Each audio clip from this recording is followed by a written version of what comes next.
कशाला कॉल केलाय? जवा जवा दे ना माँ, मुझे सब्जी काय दे रहा माँ? हे काय? जवा दे.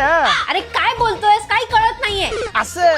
असंच होतं जेव्हा तू म्हणतेस ना माझ्या मनातलं ओळख, तेव्हा असंच होतं, काही कळत नाही. अरे पण तुला तर साध्या साध्या गोष्टी पण कळत नाही ना. रोज दिला ना चॉकलेट दिला चॉकलेट, आणि प्रपोज तर सोडूनच दे, ते तर आयुष्यातच जमणार नाहीये तुला.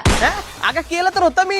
माझ्या चितेला अग्नी देणाऱ्या 7 पोरांची आई बनशील का? हे काय प्रपोज आहे? हो मग, आणि म्हातारपणात आपण दोघं जण एकच कवळी लावून जेवायचं असं प्रॉमिस सुद्धा केलं होतं.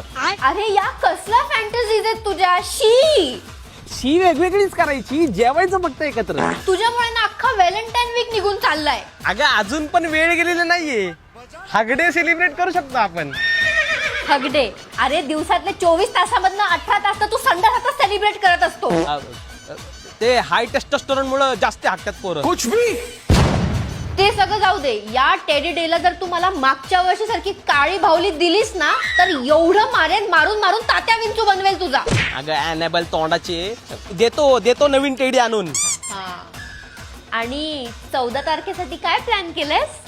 काय 14 तारखेला एक मस्त प्लेस बुक करणार, चांगलं खायला प्यायला ठेवणार, आणि यावर्षी विचार करतो एक मोठी स्क्रीन लावावी.